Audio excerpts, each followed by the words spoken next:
attempts, so that we wanted to know the epidemiological profile of the victims and the factors associated. What have been our methodology? The hospital of Dapao in Togo was actually this is a cross-cutting study, on suicide attempts from 2018 to 2022. In our study, we considered as a suicide attempt every person who has been admitted after ingestion of products. We calculated the ratios. What have been our outcomes? Our findings have been 657 of suicide attempts have been registered and a fatality rate of 12%. And the median age is 30 years. So on this graph, we can see that we have people between 10 and 19. These are actually most of the people, and the majority are women. 75% of patients came from the rural areas, and on this map, you can see the distribution of cases of suicide attempts. You can see that it is still the Ton district and Penjal West and Tenjuarek. These are the districts with most cases. Now, based on the fatality and the incidence, the fatality moved from 9 to 18% in 22, and 9 to 42 in hospital admissions. So there is no seasonality according to this phenomenon. Now, regarding the admission duration, 42% of patients would spend 0 to 1 day, and family troubles. Pesticides were used in 67% of cases, and based on the associated factors, there was a statistically significant association. You can see that the curve of admission.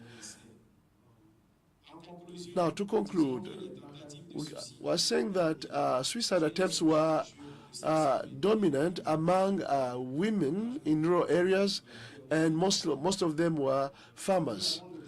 We also realized that there was a high fatality over 5 years. The substances that were used were pesticides, and the reasons being, family issues. In rural areas, the curve and those are factors associated with the death. Now, in terms of public health actions, we carried out awareness in that hospital. We informed the teams that actually were in charge of sensitization in the community, and we are recommending that community-based investigation should be carried out so that we can take measures to reduce that phenomenon. So these are some of the substances that have been used in suicide attempts. And we are done with our presentation. We thank all those who helped us in this study, including AFENET. Thank you.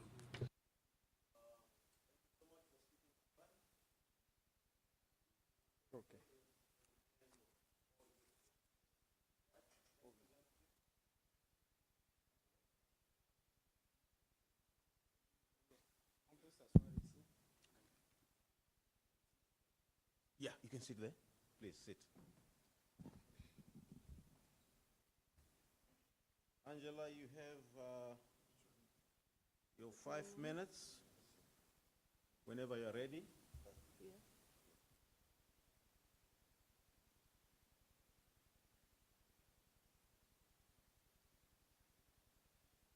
Please just note down your questions. I will take those at the end of all the presentations. Thank you.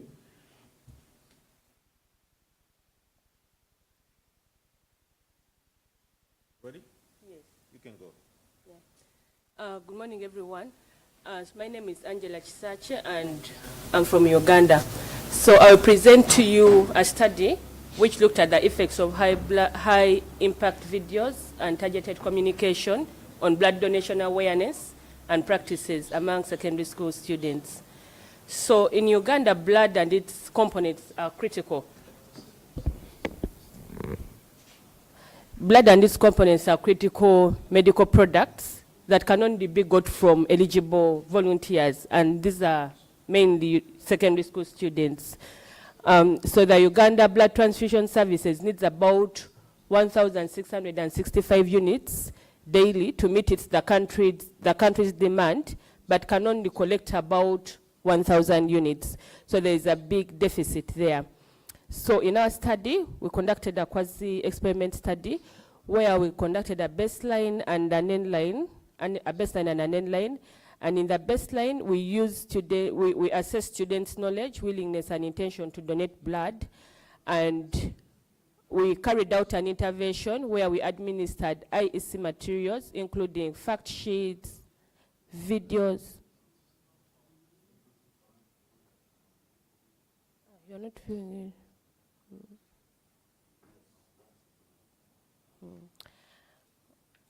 Okay. So we administered an intervention after the baseline of assessing students' awareness about blood donation, and we administered, we showed videos, we had fact sheets, we had blogs and different other IEC materials that were used to increase awareness about blood donation. And then we did an end line where we assessed the changes in students' knowledge, willingness, and intention to donate blood.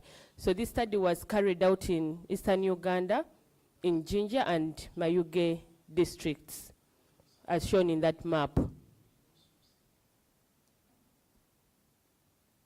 Okay, so the results, we found that at baseline, the proportion of students who knew about blood was really low, and then at the end line, because we used the same populations, we maintained the population throughout.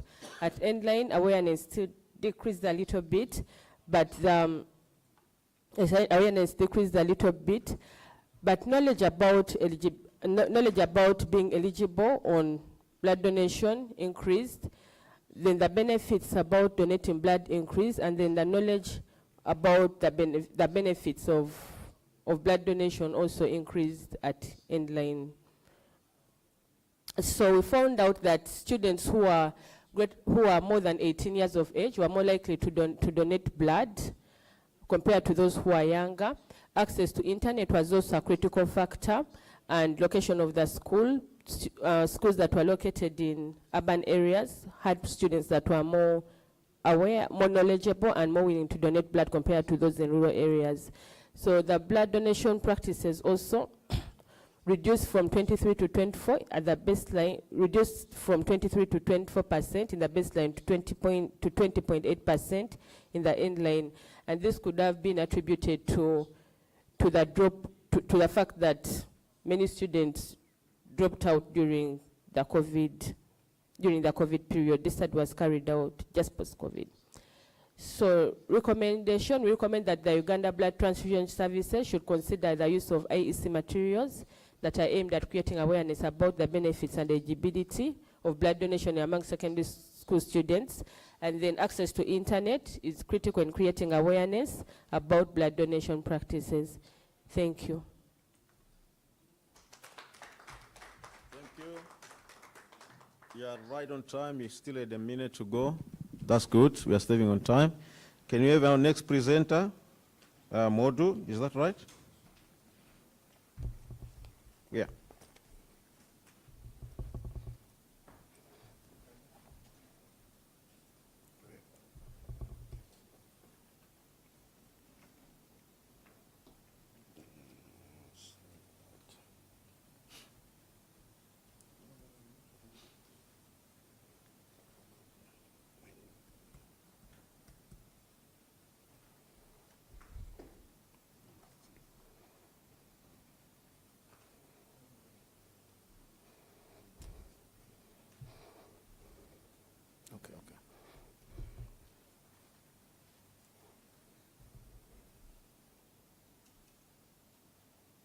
Okay.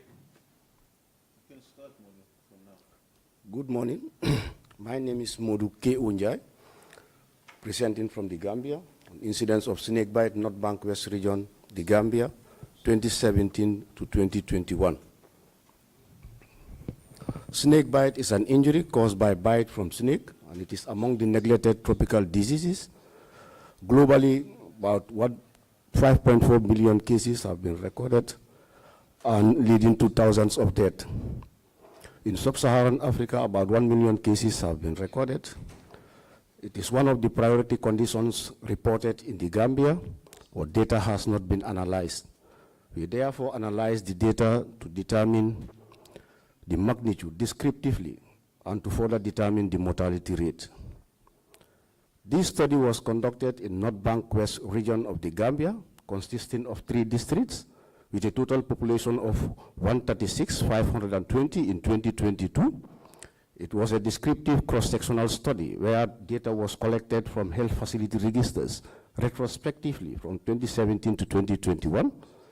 Data was then cleaned and analyzed using Microsoft Excel and EpiInfo verse 7.2, and the results were presented in proportions using tables, graphs, and maps.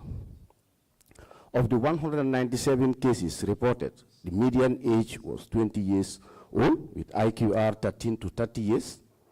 Males constitute 69% of the cases. This is a graduated scale map showing incidence of cases per 10,000 population.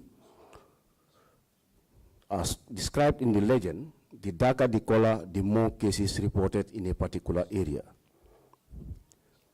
This is a graph showing the monthly distribution of cases, of which most peaks were seen in the month of July and November, which coincided with rainy season and harvesting periods within the region.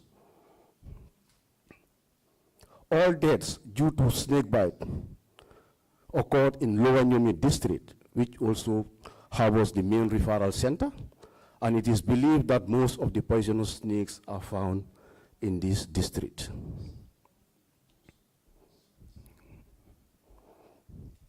This table shows annual incidence of per 100,000 population, of which over the 5-year period, 31 cases were seen with 100,000 population.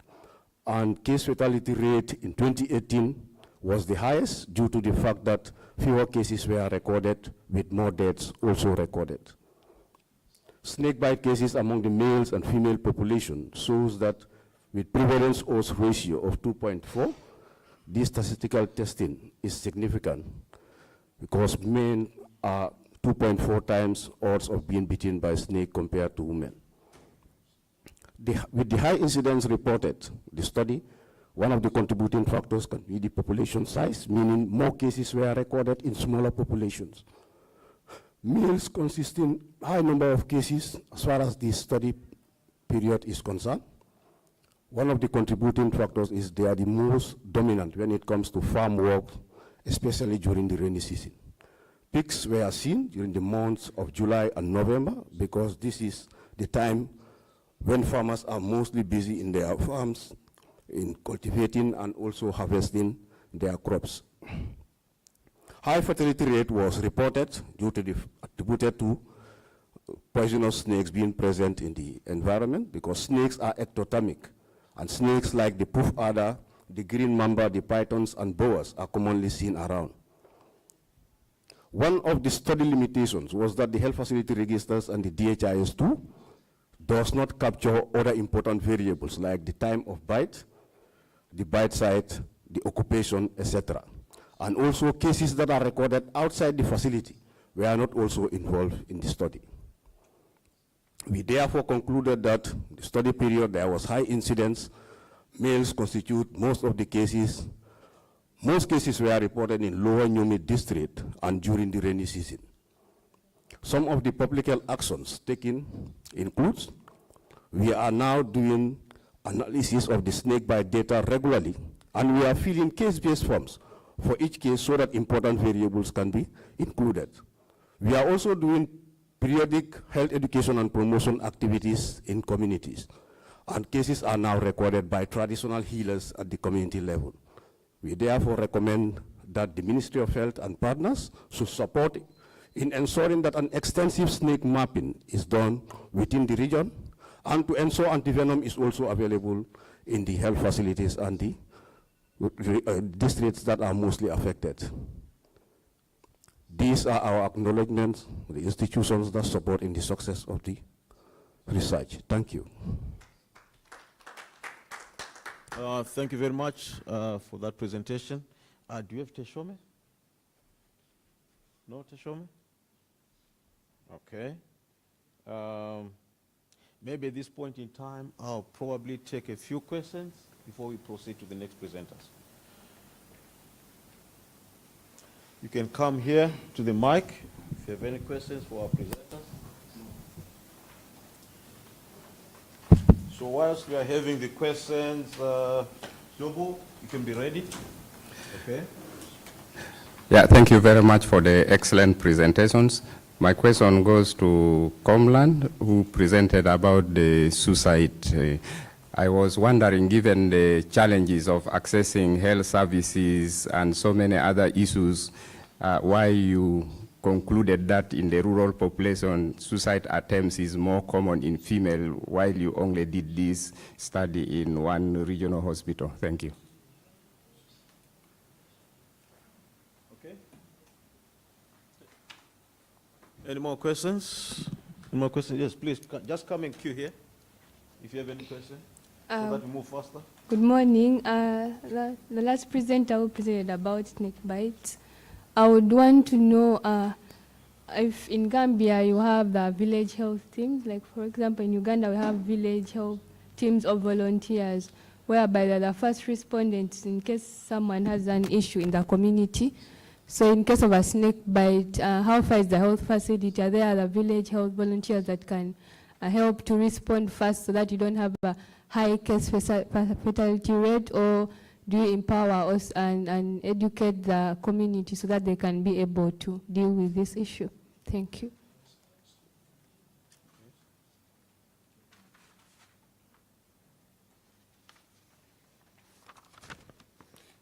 Thank you so much, presenters, for the wonderful presentation. Mine goes to the first presenter. You talked about doing a cross-sectional study, but your study period was from 2018 to 2022, if I got that right. So I am wondering how that becomes a cross-sectional study. That's more or less like a cohort study or something like that. And then how did you collect the data? Did you use hospital records? How did you collect this data about the poisoning? And then how did you analyze the data to get the factors? You didn't make mention of that to us. And then also maybe in the future, I would appreciate a mixed method study, because we would want to understand why is it that the women in the villages are the ones who are committing suicide compared to those in the urban areas. Thank you so much. Okay, we'll take one last one and then allow them to respond. Merci. Merci au présentateur. Je suis Kanou Yamdi, je suis du Togo. Ma question va au dernier présentateur par rapport aux morsures. Pardon? Ok.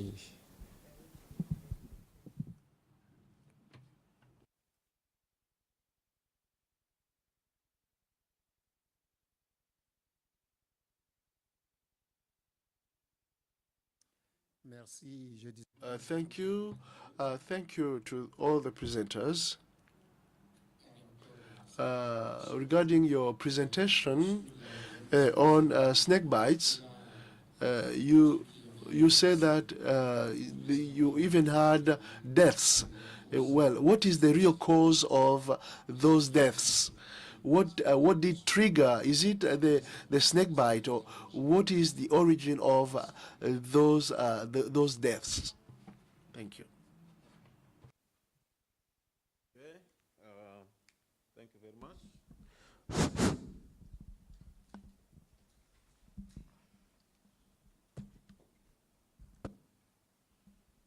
Ok, merci. Thank you. I would like to thank all those who asked me questions.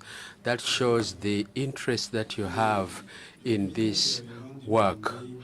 The first question was about the interpretation. How do you have access to the hospitals? When we have cases or attempts of suicide in rural areas, the victims use motorcycles to move quickly to the hospitals. The other question was in the rural areas, there are more women compared to the urban areas. And then there was another question related to that. According to the data that we collected, we noticed that the suicide attempts were preponderant in the rural areas as compared to the urban areas. And it was mainly women in terms of sex who had higher cases. Why the rural areas? That is why we recommended a community survey to go into the community and really find out what is happening and what is causing rural women to commit suicide. The other question was about why a cross-sectional study and not a cohort study. It is not a cohort study because I did not follow the suicide attempts over time. I only followed them up to see if there was an effect or not. The suicide attempts occurred. I came at a certain time. I collected the data that I subsequently analyzed, and therefore it is a cross-sectional study. Admitted patients in the hospitals, as well as hospital records, were the basis of our data collection using these medical records. So I hope I have clarified your question, and I thank you for your interest. Thank you very much. Those who asked these very important questions. It seems you are going through my presentation very well. I have to thank you for that. I think the first question that was asked was concerning whether there are community volunteers who normally help in evacuating people at the community level in case there are serious snakebite issues for at least referral or so. Yes, because the structure we are using in our country started at the community level, where we have the key village, we call it, or primary healthcare village. These communities, they consist of the village health worker and a CBC, meaning a community birth companion. But as far as referral, some of those issues are concerned, of which snake bite is inclusive, is not well noted, I can say. This is why there was a time that the communities were engaged in a project whereby they need to buy tricycles or even ambulances, whereby they can refer people from their communities to the nearest health facility. But these issues are mostly deemed on maternal issues, meaning labor cases or so, but snake bite was not that much in that state. So, but we do have people who normally talk to people at the community level, especially the start of the rainy season, whereby they can be aware of snake bite, because it's a neglected issue in some parts of the Gambia, whereby the reporting system has to do a lot in identifying some of those gaps in order to address them. The second question, I also have to thank him, truly speaking, because the question is, what is the origin of the deaths? Because I know every life matters. Even if there is only one death, it is caused by something that can be prevented. But as far as the region or the health facilities are concerned, in the region where this study was conducted, the main referral hospital, you have to board a ferry or a vehicle to transfer serious cases from there to the other side, the bank of the river, whereby much more intense service can be given as far as some of those serious issues are concerned. And there was a time I also worked in another part of the country, the Upper River region, whereby you normally have rumors that if snakes bite you in this part of the country, you normally die, which I think is really a researchable area, whereby we need to look at the issue of the antivenom that is being used at the facility level, where they are even effective when it comes to giving it out to every snake bite that comes to the facility. So I think that is an issue that was really affecting us, because the antivenom that the ministry is buying needs to be looked at to see whether they are really effective in all types of snake bites, regarding the type of snake that have bitten the individual. Thank you. All right. Thank you very much for those responses. Please, let's try to be precise, to the point, okay? So that we save on time. Can we have the next presenter, please, on stage? That's Jobo? Yeah, good. Okay. Do we have Teshome now in the house? No? Huh? No? No Teshome? Okay. So, Pauline? What about Pauline? No Pauline? Okay. Yeah, just keep the mic. Just switch it off.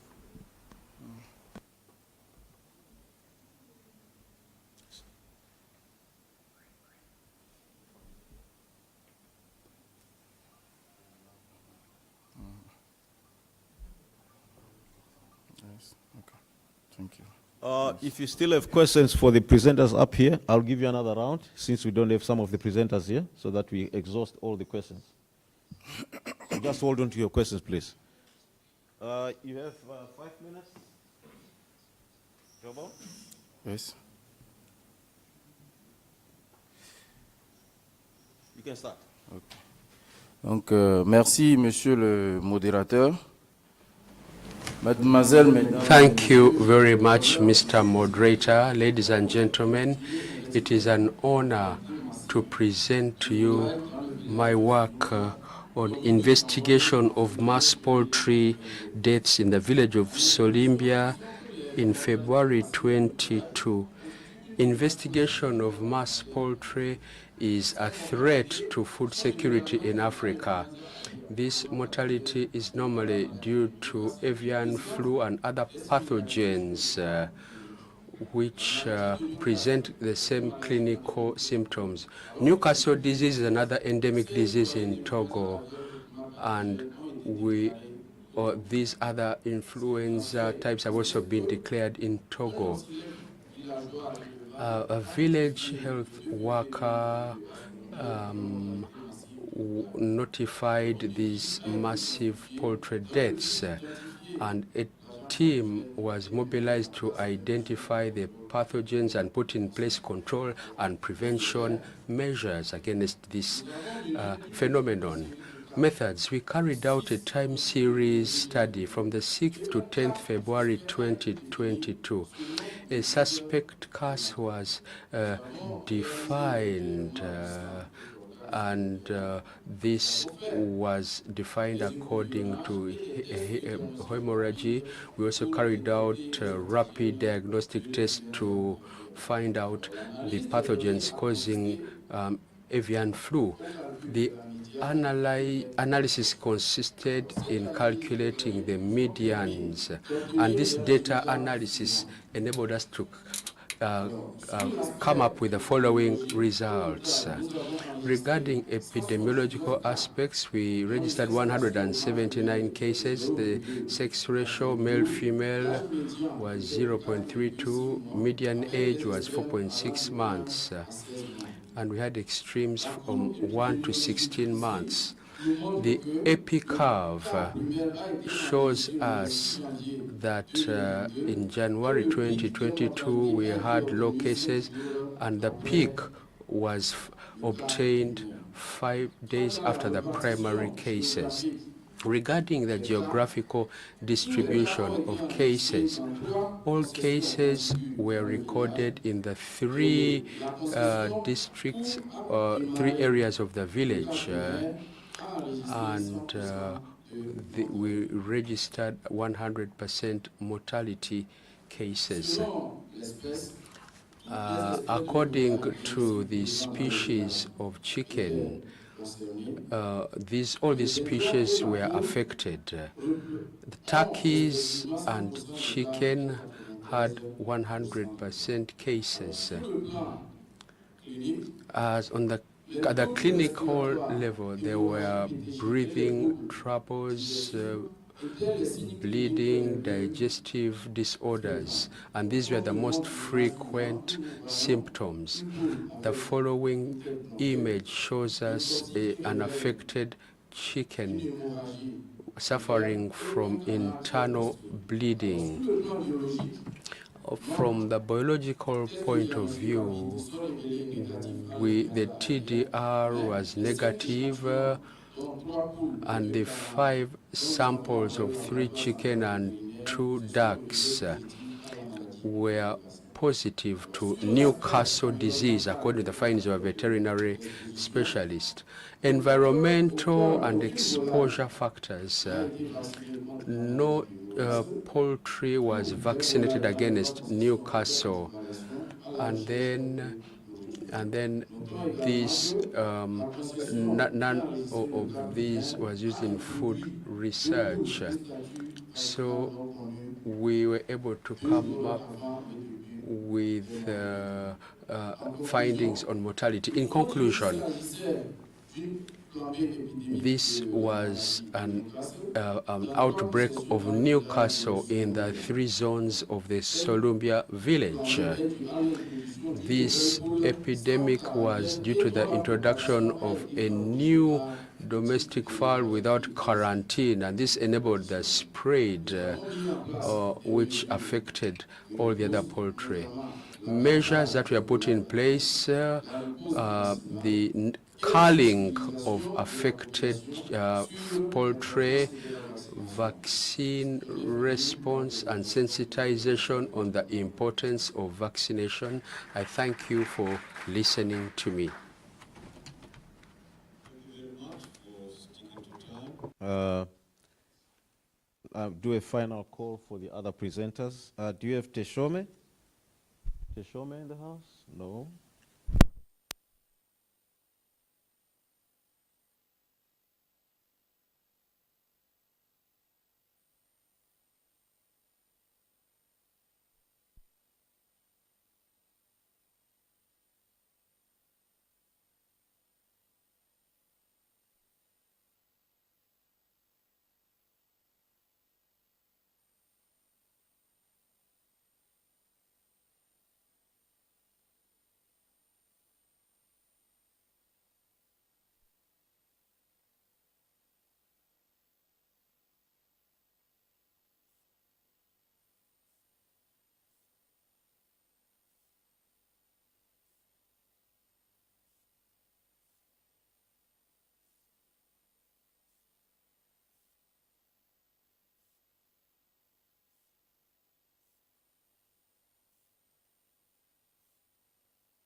Et il a demandé d'abord pourquoi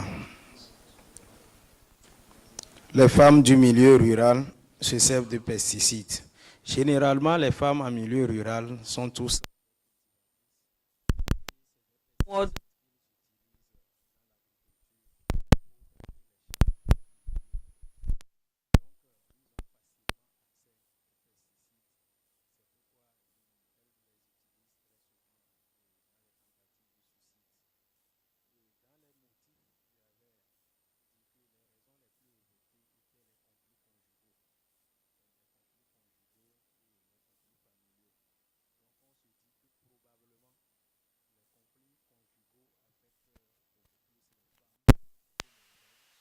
c'est ça qui affect men, and that probably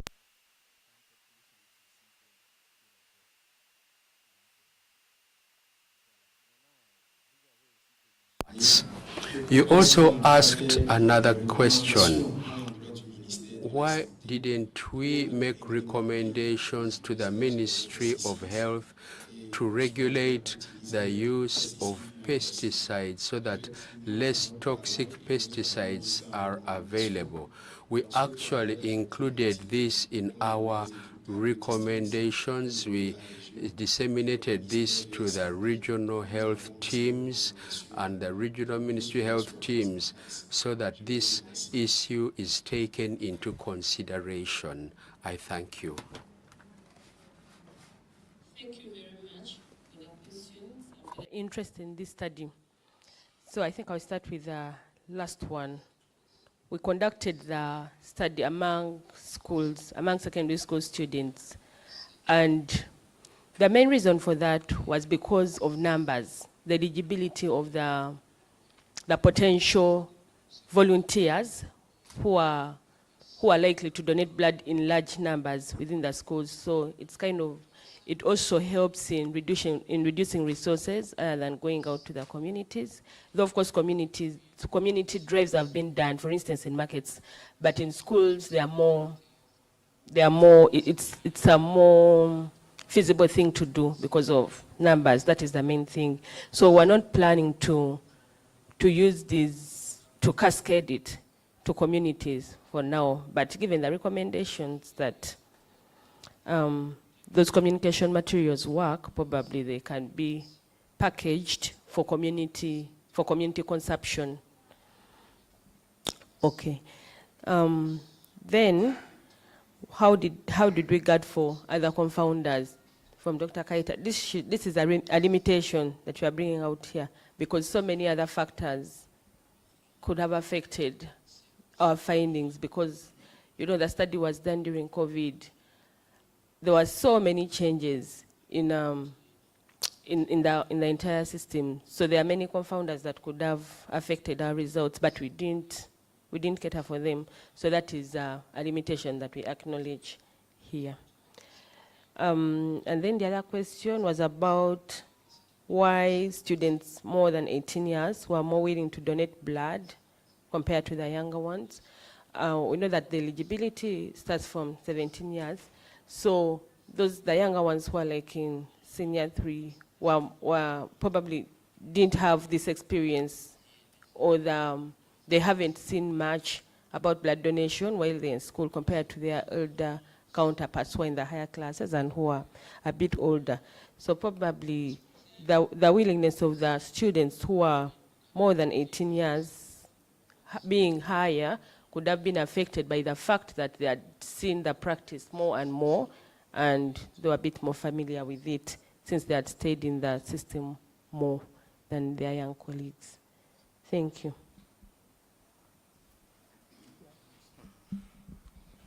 Okay, thank you very much for those who asked these important questions. I think there was a question concerning knowing that the rural people are affected, whether there is any policy as far as antivenom supply is concerned.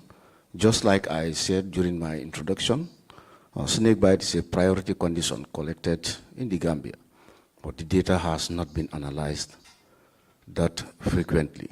So this is why with this study we'll be able to give some recommendations as far as looking at the antivenom issue and see how best it can be addressed, looking at the supply and whether it is even effective for the snake bite cases that we are having. Another question is about whether there is any plan as far as the unavailable data that I reported here as one of the limitations. This is why, as of now, we are filling case-based forms for every case of snake bite, so that we ourselves can collect the data from the patient in order to get all the variables that we need. And we also recommended for our registers at the facility level to be reviewed, whereby health workers will be encouraged to improvise certain information from the patient so that we can also use that to do further analysis. And about the case management issue, yes, facilities are doing case management, but where this study is carried out, there are a lot of community clinics where some of these services are not given extensively.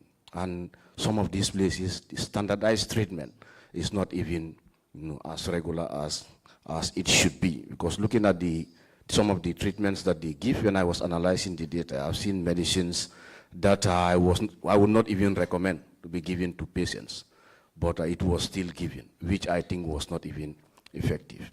So thank you.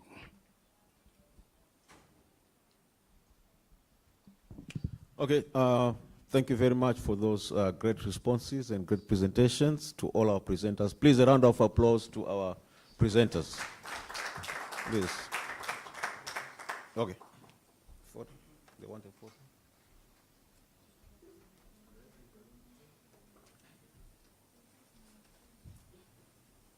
Okay. They want me up there as well.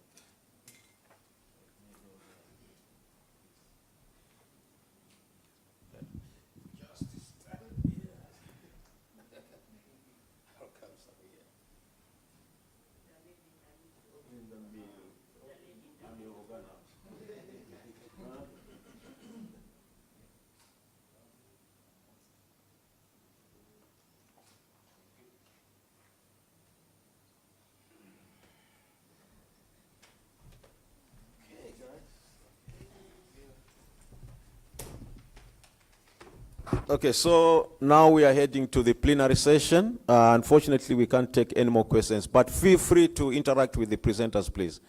I think we all agree that these were very unique presentations. We are so much used to these factors associated with cholera, factors associated with this and that, but here we're talking about all cutting across, snake bites, we're talking about blood transfusion and also that. So we really want to thank the presenters for the great work, and also to our audience for the good questions that you asked our presenters.